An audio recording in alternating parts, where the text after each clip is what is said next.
বন্ধুরা সার্ভ করে দিচ্ছি দারুণ টেস্টি আলু মটরের সবজি।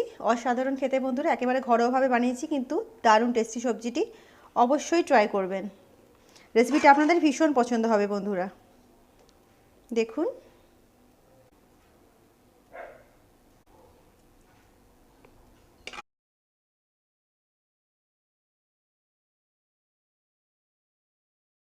আর রেসিপিটি বানাতে কিন্তু একেবারেই সময় লাগে না বন্ধুরা, খুব তাড়াতাড়ি হয়ে যায়। 10-15 মিনিটের মধ্যে কিন্তু রেসিপিটি আপনাদের রেডি হয়ে যাবে। একেবারে অসাধারণ একটি রেসিপি বন্ধুরা, আজকে আপনাদের সঙ্গে শেয়ার করব দারুণ টেস্টি আলু মটরের সবজি। একেবারে ঘরোয়াভাবে বানাবো, খুব চটজলদি বানাবো। আর রেসিপিটি কিন্তু অসাধারণ হবে, একেবারে স্কিপ করবেন না। রেসিপিটি পুরো শুরু থেকে শেষ পর্যন্ত অবশ্যই দেখবেন। যদি হয় এরকম আলু মটরের সবজি, তাহলে কিন্তু মাছ মাংস খেতেও ভুলে যাবেন। তো আপনারা যখন ইচ্ছে এটা বানিয়ে খেতে পারেন। তো অবশ্যই রেসিপিটি ট্রাই করবেন। আশা করছি রেসিপিটি আপনাদের ভীষণ ভালো লাগবে। তো বন্ধুরা সঙ্গে থাকবেন, রেসিপিটি দেখতে থাকবেন এবং রেসিপিটি যদি আপনাদের পছন্দ হয় তাহলে অবশ্যই একটা লাইক, শেয়ার এবং সাবস্ক্রাইব করে যাবেন। তো বন্ধুরা চলুন শুরু করা যাক। আলু মটরের সবজি বানানোর জন্য আমি এখানে কড়াইয়ে তেল চাপিয়ে দিয়েছি আর তেলটাকে আমরা গরম করে নেব। আর বন্ধুরা আমি এখানে ঘরোয়াভাবে আলু মটরের সবজিটা দেখাচ্ছি আপনাদের। আমি ঢাবা স্টাইল আলু মটর আপনাদের আগেও দেখিয়েছি রেসিপিটি, তো আমার চ্যানেলে গেলে রেসিপিটি দেখতে পাবেন। আর এইটা আমি ঘরোয়া স্টাইলে যে আলু মটর তৈরি করি আমরা, সেইভাবে বানাবো আজকে। বন্ধুরা আমি এখানে 4 টেবিল স্পুন সরষের তেল নিয়েছি। তেলটা গরম হয়ে গেছে, দিয়ে দিচ্ছি একটা তেজপাতা দিলাম 2 টুকরো করে, 2টো শুকনো লঙ্কা দিয়ে দিচ্ছি, হাফ টিস্পুন মতো গোটা জিরে দিয়ে দিলাম, দিয়ে দিচ্ছি অল্প একটু হিং। হিংটা আপনারা দিতে পারেন, যদি আপনারা পছন্দ না করেন তাহলে দেবেন না। এটাকে জাস্ট 30 সেকেন্ডস মতো ফ্রাই করব। হিংটা বেশিক্ষণ ফ্রাই করবেন না বন্ধুরা, হিং কিন্তু খুব তাড়াতাড়ি পুড়ে যায়। সেই কারণে দিয়ে দিচ্ছি পেঁয়াজ কুচি। আমি 500 গ্রাম আলু ইউজ করছি, সেই জন্য এখানে আমি 2টো মিডিয়াম সাইজের পেঁয়াজ কুচি দিয়েছি। আপনারা বড় পেঁয়াজ হলে একটা দিতে পারেন। পেঁয়াজটাকে একটু ফ্রাই করে নেব বন্ধুরা। পেঁয়াজটা হালকা বাদামি রং হয়ে গেছে। এর মধ্যে দিয়ে দিচ্ছি আমি 2টো ছোটো সাইজের দেশি টমেটো, এটা রাফলি কেটে দিয়ে দিয়েছি আমি।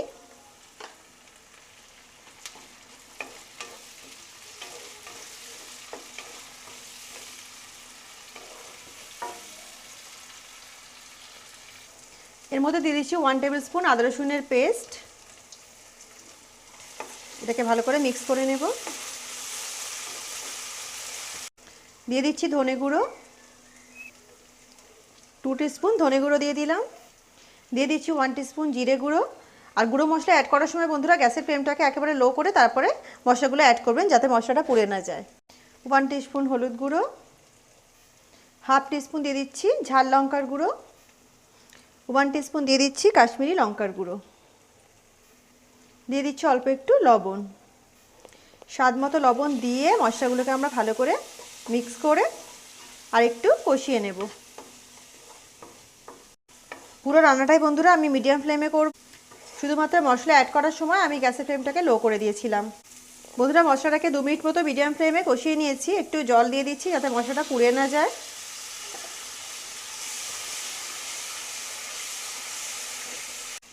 অল্প একটু জল ইউজ করে মশলাটাকে ভালো করে কষিয়ে নিয়েছি। মশলা থেকে কাঁচা গন্ধটা একেবারে চলে গেছে আদা রসুনের। তো এই সময় আমরা দিয়ে দিচ্ছি এতে 1 কাপ মটরশুঁটি।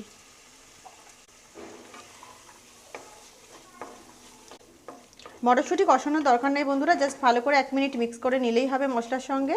এবার এর মধ্যে আমি দিয়ে দেবো একটু জল। এতে অ্যাড করছি হাফ কাপ মতো জল।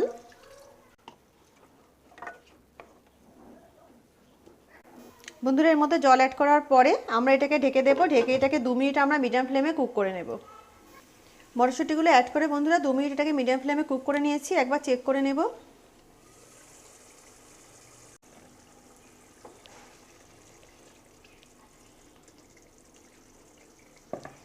এর মধ্যে এবার অ্যাড করে দেবো আমরা সেদ্ধ করা আলু। 500 গ্রাম আলু নিয়েছিলাম আমি, আলুগুলোকে সেদ্ধ করে এইভাবে কেটে রেখেছি। তো আলুগুলোকে আমরা অ্যাড করব। তার আগে আমরা কয়েকটা আলু কিন্তু এর মধ্যে ভেঙে দেব।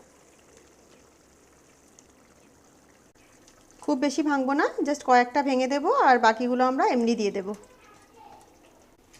ভালো করে মিক্স করে নেব আলুগুলোকে মশলার সঙ্গে।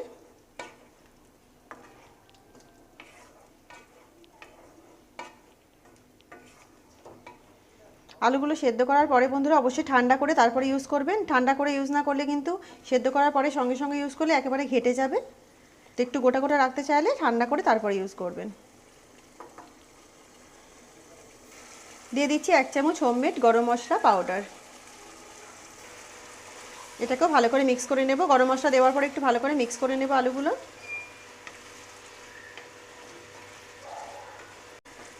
আমি আলুগুলো বন্ধুরা ডাইরেক্ট ইউজ করেছি সেদ্ধ করার পরে, আপনারা চাইলে কিন্তু ফ্রাই করেও ইউজ করতে পারেন, কিন্তু এমনিভাবে ইউজ করলে কিন্তু দারুণ টেস্ট হয়।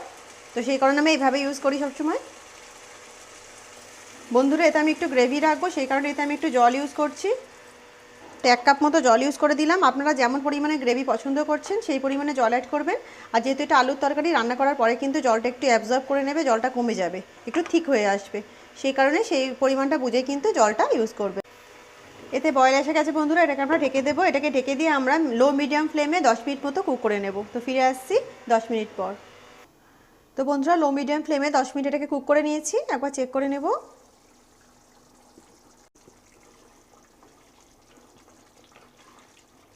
দেখুন একেবারে মাখা মাখা সবজি হয়ে গেছে। তো এরকমই আমরা রাখতে চাই, এর থেকে বেশি আমরা এটাকে ঠিক করব না, আর বেশি পাতলাও করব না। এতে একটু ঘি দিয়ে দিচ্ছি বন্ধুরা। ঘিটা ইউজ করলে কিন্তু খুব দারুণ একটা ফ্লেভার আসে, সেই কারণে ঘিটা অ্যাড করলাম। দিয়ে দিচ্ছি অল্প একটু কাসুরি মেথি। কাসুরি মেথিটা অপশনাল, যদি বাড়িতে থাকে দেবেন, না থাকলে দেবেন না, তাতেও কিন্তু খুব সুন্দর ভালো ফ্লেভার আসবে, কোনো ব্যাপার নয়।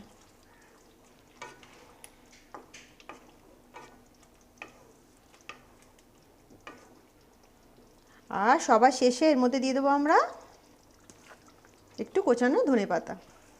কসুরি মেথি না থাকলে শুধু কোচানো ধনেপাতা দিয়ে দেবেন, তাতেও কিন্তু দারুণ টেস্টি হবে।